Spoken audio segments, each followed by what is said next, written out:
Je suis arrivé au brunch des fêtes avec mes enfants. Papa a eu un sourire narquois. Cette journée était censée être agréable. Pourquoi es-tu venu? Mon fils m'a regardé. On devrait partir? J'ai dit, oui, tout de suite. 1 heure plus tard, papa regrettait ses paroles. La neige avait commencé à tomber vers 6 heures ce matin-là, saupoudrant les banlieues de Chicago d'une sorte de couche blanche immaculée qui donnait à tout un air de carte de vœux. Mes enfants collaient leur visage contre les vitres de la voiture pendant que nous traversions notre ancien quartier, leur souffle embuant le verre. Tyler, 11 ans, montrait du doigt les maisons dont il se souvenait lors de ses visites chez son grand-père, tandis qu'Emma, 8 ans, fredonnait en suivant la radio, ses jambes se balançant sous son rehausseur. « On est bientôt arrivé, maman ?» demanda Tyler en ajustant son nœud papillon. Je les avais habillés tous les deux avec soin pour ce brunch, sachant à quel point mon père attachait de l'importance aux apparences. Tyler portait un pull sans manches bleu marine sur une chemise blanche, et Emma avait une robe en velours rouge qui la faisait ressembler à une poupée de porcelaine. « Encore 5 minutes, dis-je, en serrant le volant plus fort que nécessaire.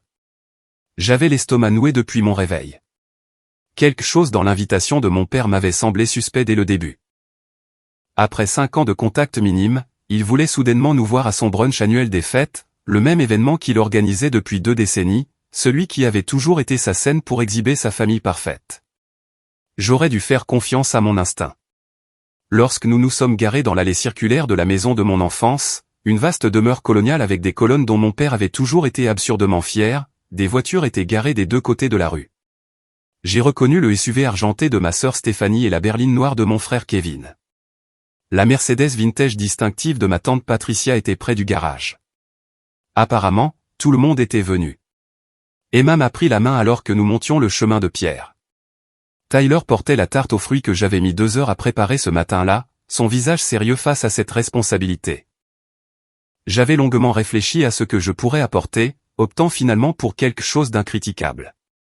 Mon père avait un avis sur tout, et il n'hésitait pas à le partager. La porte d'entrée était déverrouillée. Nous sommes entrés dans le vestibule, et le son des rires et des conversations nous est parvenu de la salle à manger. La maison sentait la cannelle et la dinde rôtie.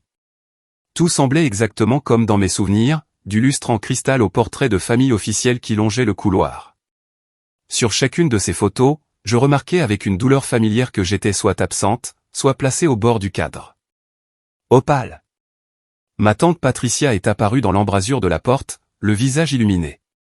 C'était la seule qui avait gardé un contact régulier avec moi, la seule qui avait pris la peine de voir Tyler et Emma plus d'1 ou 2 fois.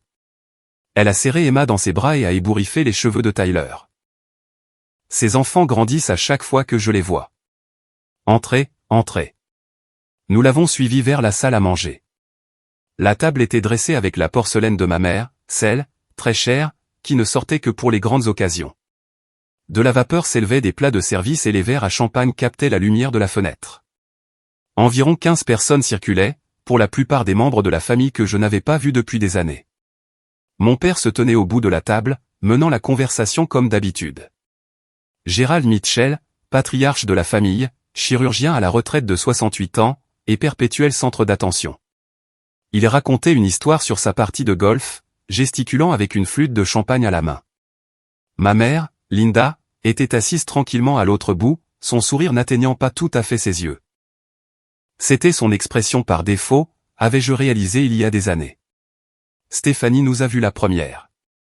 Son expression a vacillé, avec quelque chose qui ressemblait à de la surprise, avant de reprendre son masque habituel d'indifférence polie. Kevin a levé les yeux de son téléphone, a fait un demi-salut, puis a immédiatement reporté son attention sur l'écran. Mon frère n'avait pas beaucoup changé. Puis le regard de mon père s'est posé sur nous. Le sourire a disparu de son visage.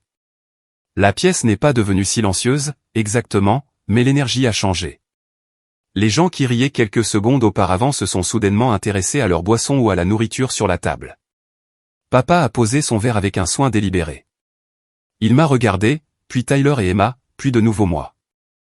Sa mâchoire s'est crispée de cette manière que je connaissais depuis l'enfance, l'expression qui précédait les leçons sur la déception et les mauvais choix. « Opale » dit-il, sa voix portant à travers la pièce. Cette journée était censée être agréable. « Pourquoi es-tu venu ?» Les mots m'ont frappé comme un coup. La main d'Emma s'est resserrée dans la mienne. Tyler était figé à côté de moi, tenant toujours la tarte aux fruits, son visage devenant rouge. Plusieurs personnes ont eu un hoquet de surprise. Tante Patricia a émis un son comme si elle avait reçu un coup de poing dans l'estomac. Les yeux de ma mère se sont écarquillés, mais elle n'a rien dit. Elle ne disait jamais rien. Tyler s'est tourné vers moi, ses yeux bruns remplis de confusion et de douleur. On devrait partir? Tout en moi voulait faire comme si je n'avais pas bien entendu, en rire, trouver des excuses à la cruauté de mon père, comme je l'avais fait toute ma vie. Mais quelque chose s'est brisé dans ma poitrine. J'ai regardé le visage de mon fils, j'ai vu l'expression exacte que j'avais portée 1000 fois dans mon enfance, et quelque chose de fondamental a changé. Oui, dis-je clairement. Tout de suite. J'ai pris la tarte aux fruits des mains de Tyler et me suis dirigé vers la table de la salle à manger. Tout le monde m'a regardé la poser délicatement parmi les autres plats. Personne n'a parlé. Le visage de mon père était passé du mépris à la stupéfaction, comme s'il ne pouvait pas croire que je n'allais pas supplier, m'excuser ou faire une scène qu'il pourrait plus tard utiliser comme preuve de mon instabilité. Joyeuse fête, ai-je dit à toute la pièce. Puis j'ai pris la main de mes enfants et je suis sorti. Nous sommes arrivés à la voiture avant qu'Emma ne commence à pleurer. Tyler est monté sur la banquette arrière sans un mot, le regard fixé droit devant lui avec une expression vide qui me brisait le cœur. Je suis resté assise un moment au volant, les mains tremblantes, avant de pouvoir mettre la clé dans le contact. Je suis désolé, sanglota Emma. On a fait quelque chose de mal? Non, ma chérie. Non. Je me suis retourné sur mon siège pour les regarder tous les deux. Vous n'avez rien fait de mal. Absolument rien. Alors pourquoi grand-père ne nous aime pas? La voix de Tyler s'est brisée sur le dernier mot. J'ai ouvert la bouche, puis je l'ai refermée. Comment expliquer à des enfants que parfois, les gens sont simplement cruels? Que certains grands-parents ne méritent pas ce titre? Que la toxicité ne disparaît pas simplement parce que quelqu'un partage votre ADN? Grand-père a un problème, dis-je finalement. Un problème avec moi, pas avec vous. Mais cela ne lui donne pas le droit de vous faire du mal, et je ne laisserai plus cela se produire. Nous sommes rentrés chez nous dans un silence quasi total, mon téléphone vibrant à plusieurs reprises dans mon sac à main. Je l'ai ignoré. Le trajet m'a semblé plus long que d'habitude. Chaque feu rouge me donnait trop de temps pour réfléchir, pour douter de moi, pour me demander si j'avais réagi de manière excessive. Mais ensuite, je regardais dans le rétroviseur l'expression vide de Tyler et les joues tachées de larmes d'Emma, et le doute s'évaporait. Aucun enfant ne devrait jamais se sentir indésirable par son propre grand-père. Aucun enfant ne devrait voir son parent être humilié et se demander s'il en est responsable d'une manière ou d'une autre. Quand nous nous sommes garés dans notre allée, Emma a détaché sa ceinture mais n'a pas bougé pour sortir de la voiture. Maman, est-ce que grand-père nous déteste parce qu'on n'est pas riche comme les enfants de tante Stéphanie? La question m'a anéanti. Les enfants de Stéphanie, Madison et Blake, vivaient dans un manoir dans les banlieues de North Shore. Ils allaient dans des écoles privées et prenaient des vacances en Europe. Mon père ne manquait jamais une occasion de mentionner leurs réussites, leurs activités coûteuses, leurs accomplissements prestigieux. Pendant ce temps, Tyler et Emma allaient à l'école publique, et notre idée de vacances était de camper dans un parc d'État. Grand-père ne vous déteste pas, mais il accorde de la valeur aux mauvaises choses, dis-je. Il pense que l'argent et le statut sont plus importants que la gentillesse et le caractère. C'est son problème, pas le vôtre. Mais on pourrait être plus riche si tu épousais quelqu'un de riche, non, demanda Emma. Comme tante Stéphanie a épousé oncle Nathan. Mon cœur s'est brisé un peu plus. Emma, écoute-moi. Ton père est mort en servant son pays. Il était courageux, bon et gentil. Je n'échangerais ce que nous avions pour tout l'or du monde. Et quiconque pense que notre famille a moins de valeur parce que nous ne sommes pas riches ne mérite pas de faire partie de nos vies. Tyler a finalement pris la parole. C'est pour ça que grand-père a toujours l'air déçu quand il nous voit? Parce que papa n'était qu'un soldat et pas un avocat ou un médecin? J'ai éteint le moteur et me suis retourné pour leur faire face correctement. Cette conversation était trop importante pour l'avoir par-dessus mon épaule. Votre père était un héros. Il a sauvé 3 personnes d'un véhicule en feu avant de mourir. Il était intelligent, drôle, et il vous aimait plus que tout au monde. La déception de grand-père n'a rien à voir avec votre père et tout à voir avec ses propres valeurs tordues. Vous comprenez? Ils ont tous les deux hoché la tête, mais je pouvais voir que la confusion persistait dans leurs yeux. Comment expliquer à des enfants que leur grand-père est fondamentalement brisé? Que certaines personnes sont si obsédées par l'image et le statut qu'elles ne peuvent pas voir la valeur d'une véritable connexion humaine? Nous sommes entrés et j'ai préparé du chocolat chaud avec un supplément de guimauve, comme mon défunt mari, James, avait l'habitude de le faire. Les enfants se sont installés sur le canapé avec un film, mais je voyais bien qu'ils ne regardaient pas vraiment. Ils étaient en train de digérer, d'essayer de donner un sens à ce qui s'était passé. Je me suis assise dans la cuisine, fixant mon téléphone. Une partie de moi voulait le jeter à travers la pièce. Une autre partie de moi avait besoin de savoir ce que les gens disaient, quelle excuse mon père inventait, comment la famille réagissait.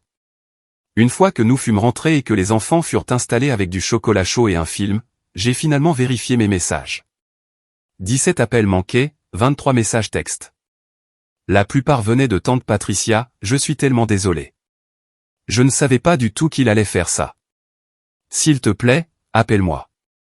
3 de Kevin, papa pète les plombs. Il dit que tu fais du cinéma. N'importe quoi. 5 de Stéphanie, il faut toujours que tout tourne autour de toi, n'est-ce pas? Aucun de ma mère. Puis j'ai vu la notification d'un message vocal d'un numéro inconnu. J'ai failli le supprimer, mais quelque chose m'a poussé à l'écouter. Mademoiselle Mitchell, c'est Harrison Grant de Grant & Associates Financial Planning.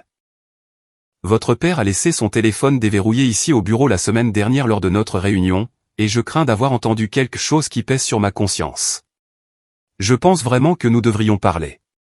S'il vous plaît, rappelez-moi à ce numéro. J'ai fixé le téléphone.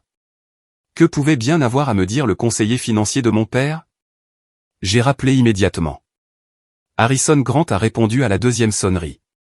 Mademoiselle Mitchell, merci d'avoir rappelé.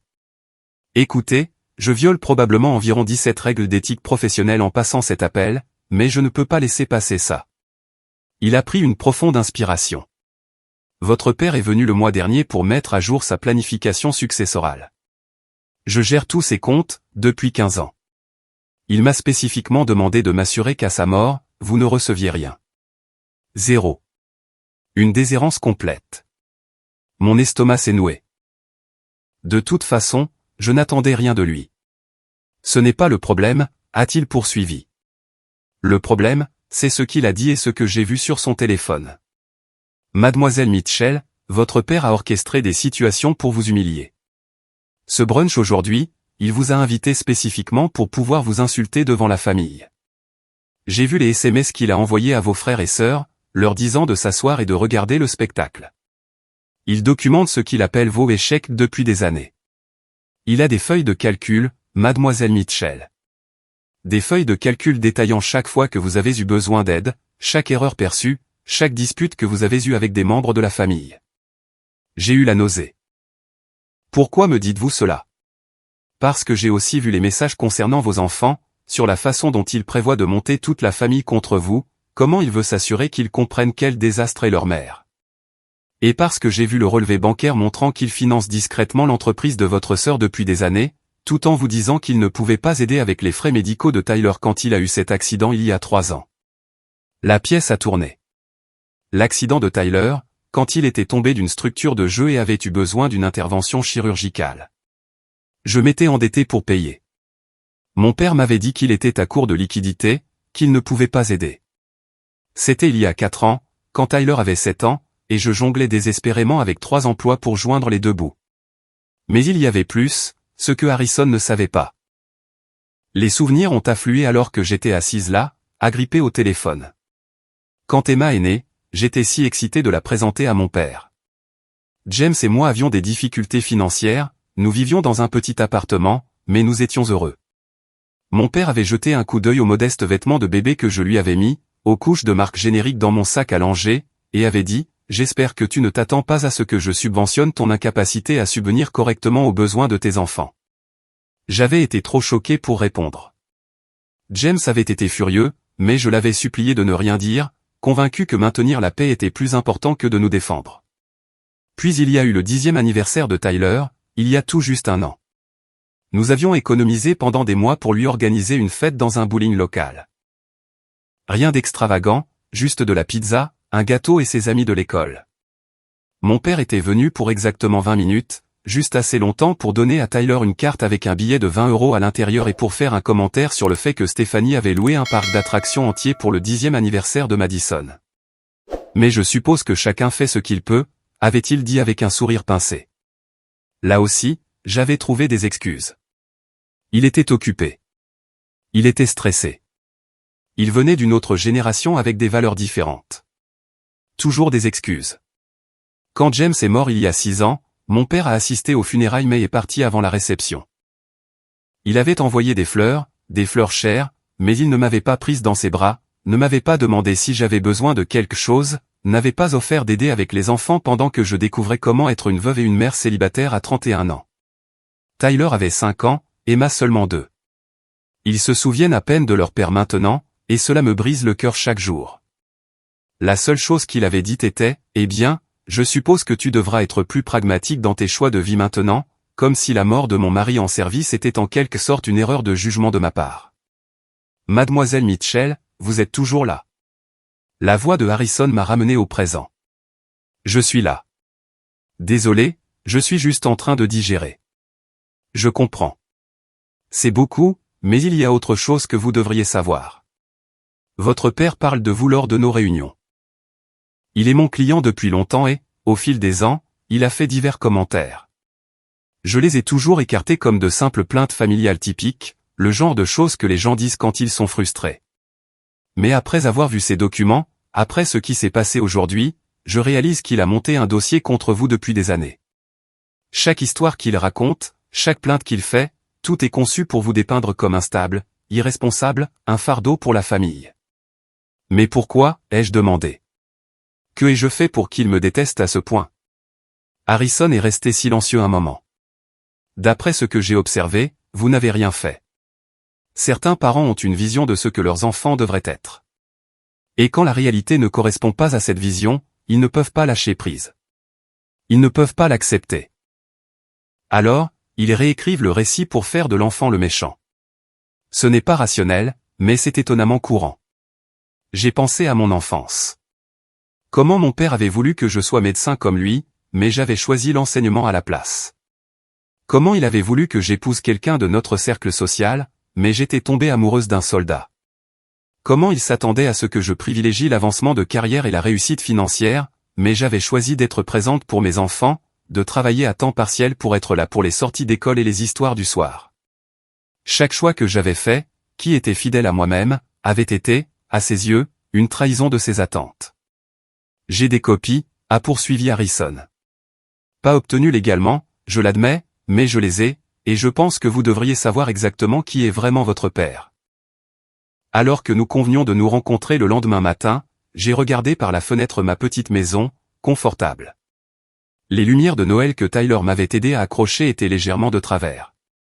La couronne sur la porte venait d'un magasin de déstockage. À l'intérieur, mes meubles étaient pour la plupart de seconde main. Nos décorations avaient été collectées au fil des ans lors de soldes. Mais c'était à nous. C'était rempli d'amour, de rire et de cette chaleur que nulle somme d'argent ne pourrait acheter. La maison de mon père était une vitrine, belle et froide, pleine de choses chères que personne n'avait le droit de toucher. Je savais laquelle était vraiment un foyer. Nous avons convenu de nous rencontrer le lendemain matin dans un café du centre-ville. Ce soir-là, tante Patricia s'est présentée à ma porte. Elle avait l'air épuisée, son maquillage habituellement parfait était maculé. J'ai essayé de t'appeler, dit-elle. Je sais. J'avais besoin de temps. Elle a hoché la tête, entrant alors que je m'écartais. Nous nous sommes assises dans mon petit salon, et elle est restée silencieuse un long moment. Ton père a toujours été cruel, dit-elle enfin, mais aujourd'hui, ça dépassait les bornes. Je le lui ai dit. Linda est restée assise là, comme d'habitude. Stéphanie a même ri après votre départ. Tu peux le croire? Elle a secoué la tête. Elle a dit que tu avais toujours été trop sensible. C'est fini, Patricia. Complètement fini. Je ne te blâme pas. J'aurais dû intervenir davantage au fil des ans. Je me suis convaincu que ce n'était pas ma place, que les affaires de famille devaient rester privées. Mais en voyant les visages de tes enfants aujourd'hui. Elle a essuyé ses yeux. J'ai honte de moi. Je lui ai parlé de l'appel de Harrison Grant. Son visage a changé plusieurs fois de couleur pendant que j'expliquais les feuilles de calcul, l'humiliation délibérée, l'argent qu'il avait donné à Stéphanie tout en me disant qu'il ne pouvait pas m'aider. Ce salaud, a-t-elle murmuré. Linda le sait. Elle doit le savoir. Elle l'a toujours su. Nous sommes restés un moment avec cette vérité. Le lendemain matin, j'ai rencontré Harrison au café. Il a fait glisser une épaisse enveloppe sur la table. Tout est là-dedans. Des copies des SMS, des feuilles de calcul, des virements bancaires. Je pourrais perdre ma licence pour ça, mais j'ai 30 ans dans ce métier, et je n'ai jamais vu quelqu'un utiliser ses finances comme une arme comme le fait votre père. Il s'est penché en avant. Il n'est pas aussi riche qu'il le prétend, mademoiselle Mitchell. La plupart de tout ça, c'est de la poudre aux yeux. La maison est en hypothèque inversée, les voitures sont en leasing. Il vit au-dessus de ses moyens depuis une décennie, tout ça pour maintenir l'image. Le seul véritable actif est son portefeuille d'investissement, et il le vide pour financer les entreprises de Stéphanie. J'ai ouvert l'enveloppe. Page après page de documentation. Mon père détaillant chaque fois que je l'avais déçu, notant les membres de la famille sur leur loyauté, planifiant des scénarios pour m'embarrasser lors des rassemblements. Il y avait des notes sur le brunch d'aujourd'hui, invité Opal assez tard pour qu'elle se sente obligée de venir mais n'ait pas le temps de se préparer correctement. Placer son arrivée pendant le toast pour que tout le monde en soit témoin. S'assurer que Stéphanie et Kevin comprennent leur rôle. Tout était planifié, chaque détail. Mais ce sont les relevés bancaires qui m'ont vraiment touché. Mon père avait donné plus de 200 000 € à Stéphanie au cours des 3 dernières années. Kevin avait reçu 50 000 € pour une opportunité commerciale. Pendant ce temps, il avait refusé de m'aider quand j'avais demandé un prêt de 5 000 € pour couvrir la chirurgie de Tyler il y a 4 ans. Il y avait aussi un document qui m'a glacé le sang. Il était intitulé « Les lacunes d'Opal » et les entrées remontaient à plus d'une décennie, clairement mises à jour régulièrement au fil des ans. Chaque cadeau de Noël qu'il jugeait inadéquat, chaque fois que je m'étais présenté à un événement familial avec des vêtements qu'il considérait indignes de notre famille, chaque décision de carrière, chaque choix parental, chaque achat que j'avais fait et dont il avait eu connaissance d'une manière ou d'une autre, documenté comme preuve de mon mauvais jugement. Il avait écrit sur James, le mari d'Opal manque d'ambition et de statut social. Le service militaire est admirable mais pas prestigieux. Leurs enfants hériteront probablement de ses perspectives médiocres. Mon mari, qui est mort en sauvant des gens, médiocre. Il avait écrit sur mon travail d'enseignante, refuse de poursuivre une carrière administrative malgré mes relations dans le district scolaire. Se contente de rester enseignante avec un revenu limité. Embarrassant, compte tenu de son éducation et de ses opportunités. Il avait même documenté la fois où Tyler avait eu des ennuis à l'école pour avoir défendu un autre enfant contre un harceleur. Tyler montre un mauvais contrôle de ses impulsions. Le style parental permissif d'Opal crée des problèmes de comportement. A refusé mon offre de payer pour une école militaire. C'était il y a 2 ans, quand Tyler avait 9 ans. Je n'avais pas refusé par entêtement, j'avais refusé parce que mon fils de 9 ans n'avait pas besoin d'être envoyé dans une école militaire pour avoir tenu tête à un harceleur. Mais dans la documentation de mon père, c'était devenu un autre exemple de mon échec parental. Il y a plus, dit Harrison à voix basse. Il a sorti un autre dossier. Votre père a raconté aux gens que vous lui demandiez constamment de l'argent, que vous étiez financièrement irresponsable et que vous veniez toujours lui tendre la main. J'ai trouvé ces véritables registres de vos demandes financières. En 12 ans, vous lui avez demandé de l'aide exactement 3 fois. La fois où Tyler a eu besoin de sa chirurgie il y a 4 ans. Une fois quand votre voiture est tombée en panne et que vous aviez besoin d'un moyen de transport pour aller au travail. Et une fois quand Emma a eu une pneumonie et que vous aviez besoin d'aide avec la quote-part de l'hôpital. Il a refusé les 3 demandes, mais a dit à la famille que vous mendiez constamment de l'aide.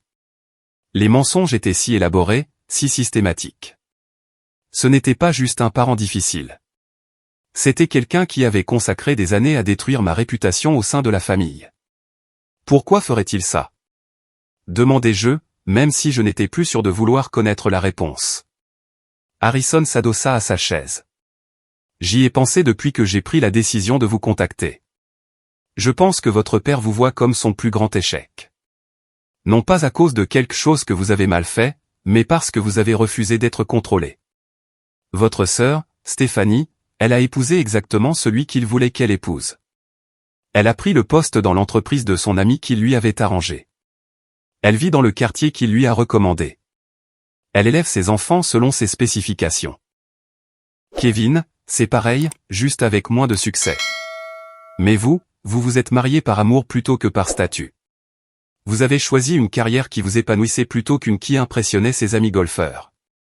Vous avez élevé vos enfants avec gentillesse plutôt qu'avec sa discipline rigide. Chaque choix que vous avez fait, fidèle à vous-même, était un rejet de son contrôle. Et ça, il ne peut pas le pardonner. Des larmes me brûlaient les yeux. Non pas parce que l'explication était surprenante, mais parce que l'entendre énoncer si clairement la rendait impossible à nier. Votre père, continua Harrison, est quelqu'un qui a besoin d'avoir raison, toujours, surtout. Vous représentez la possibilité que tout son système de valeurs soit faux, que peut-être l'argent et le statut ne sont pas les choses les plus importantes, que peut-être l'amour et l'authenticité comptent plus. Il ne peut pas l'accepter. Alors, à la place, il a passé des années à construire cette réalité alternative où vous êtes le problème, où vos difficultés sont la preuve de votre incompétence plutôt que de simples défis de la vie que tout le monde rencontre. J'ai refermé le dossier, les mains tremblantes. Que suis-je censé faire avec tout ça? C'est à vous de décider. Mais mademoiselle Mitchell, votre père prévoit d'intensifier les choses. J'ai vu des emails discutant de ses plans pour contacter votre employeur afin de partager ses inquiétudes concernant votre stabilité. Il veut aussi nuire à votre réputation professionnelle. Cela ne s'arrêtera pas si personne ne l'arrête. Que allez-vous faire de tout ça? Demanda Harrison à voix basse. J'ai pensé au visage de Tyler dans la voiture, à Emma en larmes, à 34 ans passés à me sentir jamais assez bien, jamais tout à fait à la hauteur. Avant que je puisse répondre, mon téléphone a sonné. C'était un numéro que je ne reconnaissais pas, mais quelque chose m'a dit de répondre. Est-ce bien Opal Mitchell? Demanda une voix de femme, inconnue. Oui. Qui est à l'appareil? Je m'appelle Rebecca Torres. J'ai travaillé avec votre sœur, Stéphanie. Je vous appelle parce que votre tante Patricia m'a contacté ce matin après ce qui s'est passé au brunch hier. Elle pensait qu'il y avait des choses que vous devriez savoir sur l'argent que votre père donne à Stéphanie. Mon cœur s'est mis à battre la chamade. Que voulez-vous dire? Pouvons-nous nous rencontrer? Je préférerais en discuter en personne. Il y a beaucoup à dire, et honnêtement, je m'inquiète des implications légales. J'ai jeté un coup d'œil à Harrison, qui me regardait avec inquiétude. Je suis au Corner Coffee Shop sur Main Street. Pouvez-vous venir ici? J'y serai dans 20 minutes. Quand Rebecca est arrivée, elle avait l'air nerveuse. Elle avait peut-être 40 ans, habillée professionnellement, avec des rides de soucis autour des yeux. Elle s'est assise et a immédiatement sorti son propre dossier. Je dois commencer par dire que je pourrais avoir de sérieux ennuis en vous racontant ça, commença-t-elle, mais après ce que j'ai entendu à propos d'hier, sur le fait qu'il vous a humilié devant vos enfants, je ne peux plus me taire. De quoi s'agit-il? L'entreprise de votre sœur, Mitchell Consulting. C'est essentiellement une façade. Votre père y a injecté de l'argent pendant des années. Stéphanie a l'air d'avoir du succès, de se présenter comme une brillante entrepreneur, mais en réalité, elle ne fait rien. Ses clients sont tous des amis de votre père qui lui rendent service. Le chiffre d'affaires provient presque entièrement de l'argent de votre père, simplement blanchi par des transactions commerciales pour que tout paraisse légitime. Harrison se pencha en avant. Comment savez-vous cela? J'ai été son associé pendant 2 ans, dit Rebecca. Je pensais que c'était une vraie entreprise. Quand j'ai commencé à remarquer des irrégularités, j'ai enquêté et j'ai découvert que tout était essentiellement faux. J'ai confronté Stéphanie à ce sujet, et elle m'a dit que son père avait tout arrangé, que c'était légal, que je devrais simplement être reconnaissante pour les revenus. J'ai démissionné après ça. Je ne pouvais plus en faire partie. Pourquoi n'avez-vous pas signalé cela, demandai-je. À qui? Ce n'est pas techniquement illégal, juste contraire à l'éthique. Et je n'avais pas de preuves, juste des soupçons. Mais j'ai gardé des copies de tout avant de partir. Et maintenant, en voyant ce que votre père vous a fait, en voyant comment il vous a traité tout en soutenant le faux succès de Stéphanie. Elle a poussé le dossier sur la table. Vous méritez de connaître la vérité. Votre sœur n'est pas un génie des affaires. C'est une marionnette, et votre père tire toutes les ficelles. J'ai regardé Harrison, puis Rebecca, puis la pile de dossiers maintenant devant moi. La preuve de la cruauté systématique de mon père était accablante. Je vais montrer à tout le monde qui il est vraiment. Je suis rentré chez moi et j'ai tout écrit. Chaque souvenir, chaque acte de cruauté, chaque fois que je lui avais trouvé des excuses. Ensuite, j'ai scanné les documents de Harrison et créé un site web simple.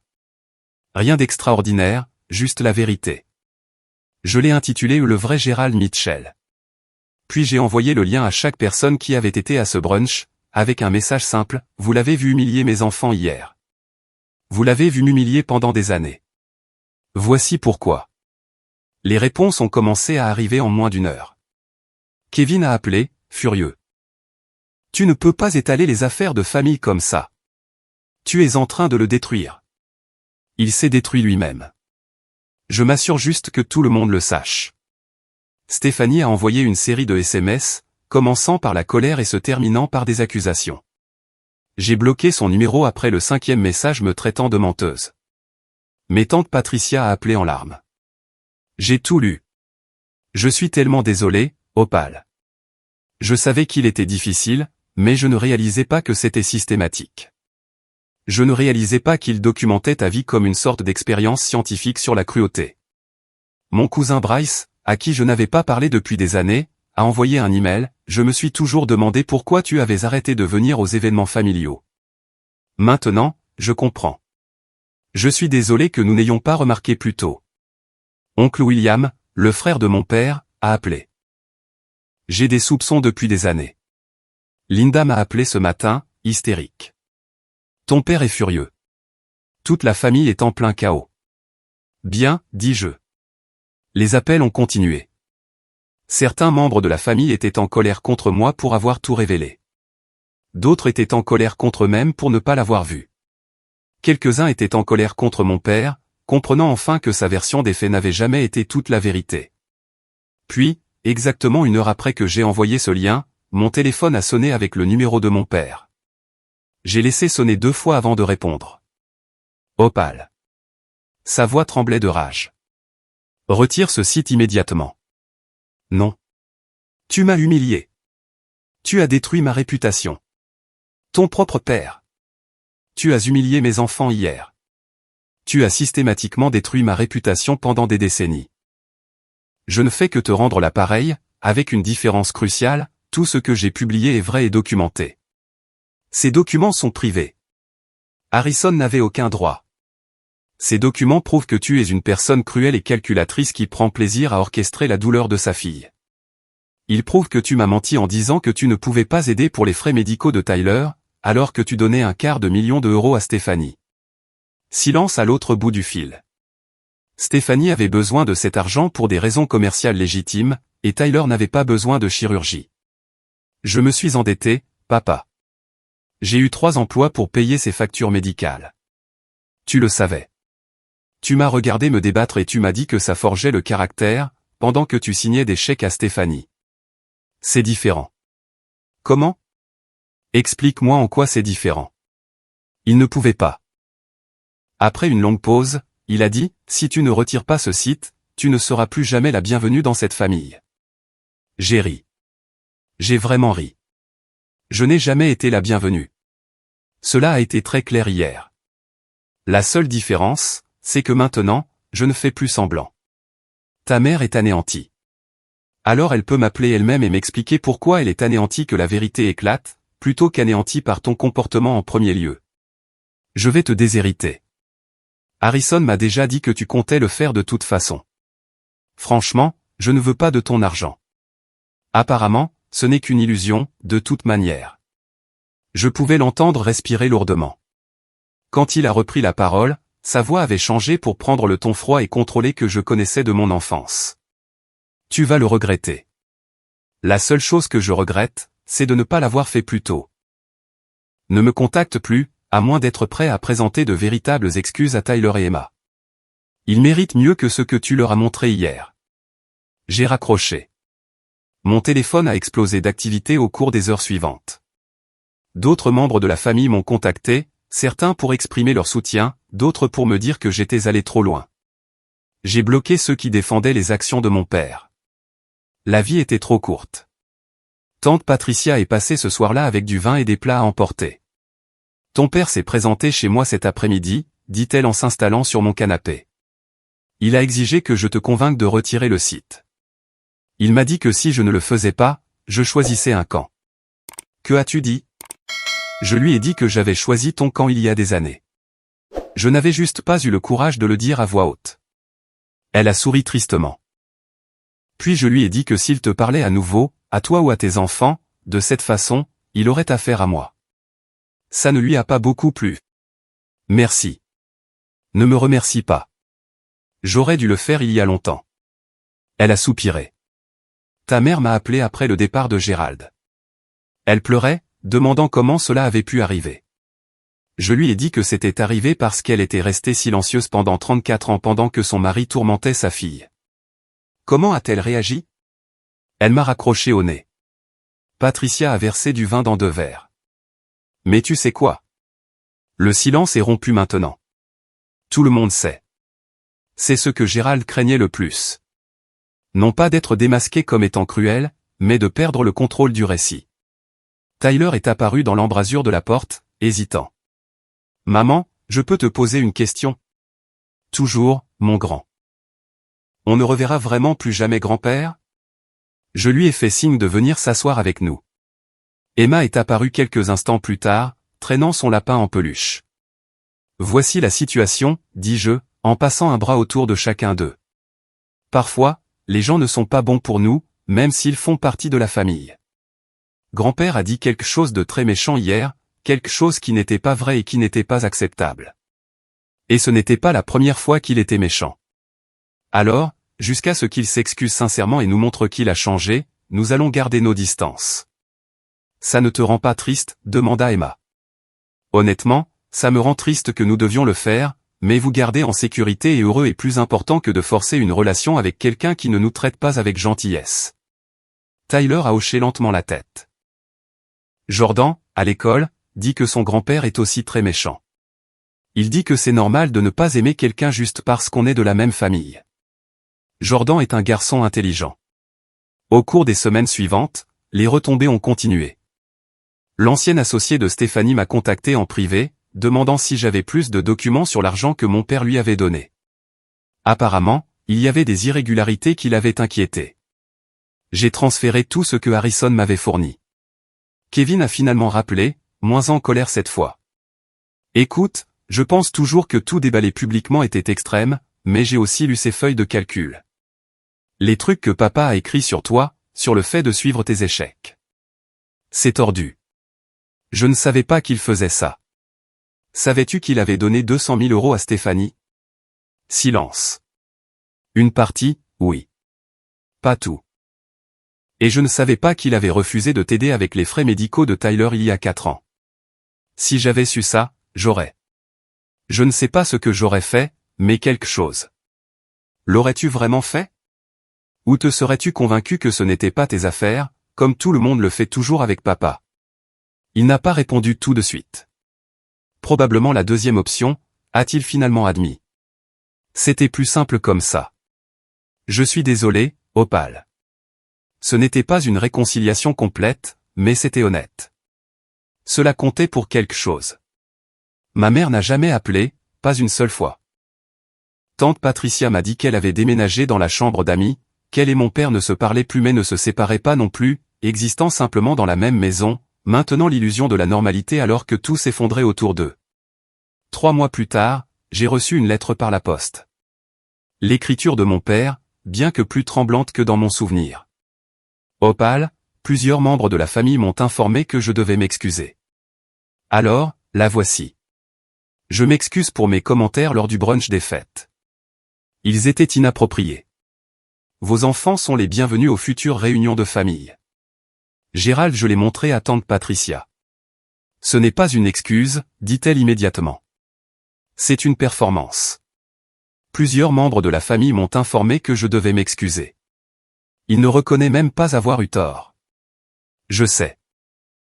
J'ai répondu par une simple note, je n'accepte pas tes excuses parce qu'elles n'étaient pas sincères.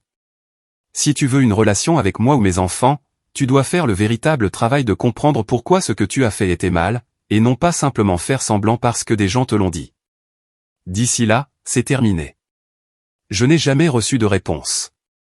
Mais voici ce qui s'est passé à la place. J'ai cessé d'attendre l'approbation de mon père. J'ai cessé de trouver des excuses aux gens qui me traitaient mal. J'ai établi de meilleures limites et j'ai appris à mes enfants que l'amour ne signifie pas accepter la cruauté. Tyler a commencé à mieux réussir à l'école une fois que l'anxiété des tensions familiales s'est dissipée. Les cauchemars d'Emma sur le fait de mettre grand-père en colère ont disparu. Nous avons créé nos propres traditions de fête, en invitant les membres de la famille qui se souciaient vraiment de nous. Tante Patricia est venue à chaque fête d'anniversaire, chaque pièce de théâtre de l'école, chaque match de football. 2 ans plus tard, un après-midi, Tyler est rentré de l'école avec un devoir sur l'arbre généalogique. « Est-ce que je dois inclure grand-père Gérald ?» a-t-il demandé. J'ai pensé à l'héritage, au sang et à ce que nous devons aux gens simplement en raison de notre ADN commun. « C'est ton choix, dis-je. Il est techniquement ton grand-père, mais si tu ne veux pas l'inclure à cause de la façon dont il nous a traités, je soutiendrai cette décision. » Tyler a étudié sa feuille blanche pendant un moment. Puis il a dessiné l'arbre avec mon nom à la base, les siens et celui d'Emma en branche, et le nom de tante Patricia relié avec une note, grand-mère d'honneur. Le nom de mon père n'apparaissait nulle part sur cet arbre, et je n'ai ressenti que du soulagement. Le site web est resté en ligne. Tous les quelques mois, quelqu'un de nouveau le trouvait et me contactait, généralement un autre membre de la famille élargie de mon père avec ses propres histoires de sa cruauté. Le schéma est devenu clair. Mon expérience n'était pas unique, j'étais juste la première à en parler publiquement. 4 ans après le brunch, le mois dernier, j'ai croisé Stéphanie à l'épicerie. Nous sommes restés là, dans le rayon des fruits et légumes, sans trop savoir quoi dire. Tyler avait maintenant 15 ans, Emma 12, et tous deux étaient devenus des enfants gentils et confiants qui connaissaient leurs valeurs. Papa a eu une alerte de santé, a-t-elle finalement dit. Un petit AVC. Il va bien maintenant, mais c'était effrayant. Je suis désolé d'entendre ça. Maman pensait que tu devais savoir. Elle a déplacé son poids, l'air mal à l'aise. Écoute, je sais que les choses sont devenues très compliquées. Peut-être qu'on pourrait prendre un café un de ces jours, pour apaiser les choses. Je le voulais. Une partie de moi voulait toujours retrouver ma sœur, voulait croire que nous pouvions reconstruire quelque chose. Mais j'avais assez appris sur moi-même au cours des dernières années pour reconnaître un piège quand j'en voyais un. De quoi parlerions-nous ? Demandai-je. Des affaires de famille. Pour aller de l'avant. Serais-tu prête à reconnaître que ce que papa a fait était mal ?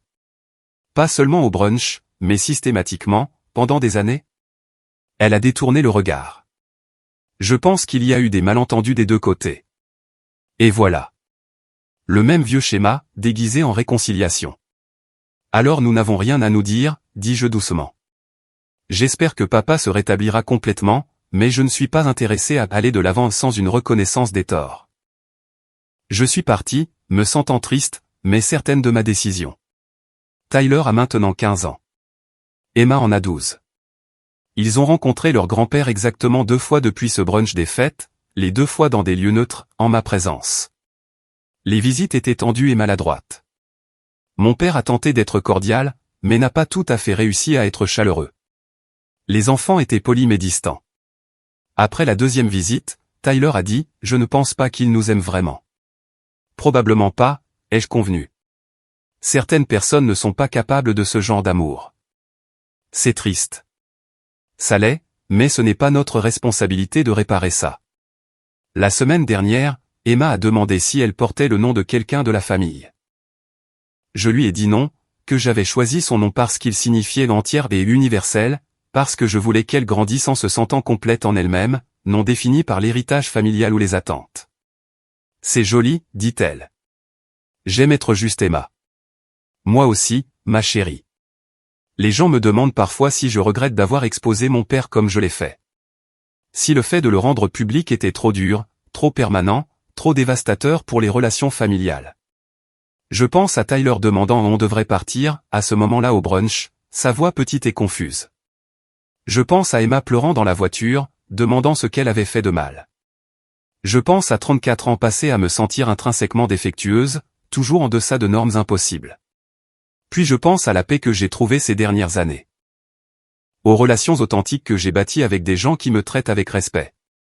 À l'exemple que je donne à mes enfants sur le fait de ne pas accepter la cruauté de quiconque, quel que soit son titre ou sa parenté. Non, je ne le regrette pas. Le jour où je suis sorti de ce brunch avec mes enfants, le jour où j'ai décidé que la vérité importait plus que le maintien de mensonges confortables, a été le jour où j'ai enfin commencé à vivre honnêtement. Mon père voulait que j'aie honte. Il avait passé des décennies à essayer de me faire sentir petite et inadéquate, orchestrant des situations pour prouver son récit selon lequel j'étais le problème. Mais voici ce qu'il n'avait pas anticipé, la honte ne fonctionne que lorsque vous croyez la mériter. Et j'en avais fini de croire à sa version de moi. Le site web est toujours en ligne. Il a moins de visiteurs maintenant, mais de temps en temps, je reçois un email de quelqu'un qui l'a trouvé et s'est reconnu dans mon histoire. Quelqu'un d'autre qui essaie de se défaire d'un parent toxique, qui lutte avec la culpabilité de fixer des limites, se demandant s'il est le problème. Je réponds toujours. Je leur dis ce que j'aurais aimé que quelqu'un me dise il y a des décennies, vous n'êtes pas fou. Vous n'êtes pas hypersensible. Vous n'êtes pas le méchant de cette histoire. Parfois, l'amour signifie s'éloigner. Parfois, la chose la plus puissante que vous puissiez faire est simplement de refuser de continuer à jouer le jeu. Et parfois, 1 heure suffit pour que quelqu'un réalise qu'il a poussé trop loin, dit la mauvaise chose, et sous-estimé votre résolution. Mon père pensait que ce brunch serait un autre chapitre de sa longue campagne pour me rabaisser. Au lieu de cela, il est devenu le catalyseur qui m'a enfin permis de le voir clairement, et de me choisir, moi et mes enfants, plutôt que son approbation. Ce n'est pas l'histoire de vengeance à laquelle il s'attendait, mais c'est celle qu'il a méritée.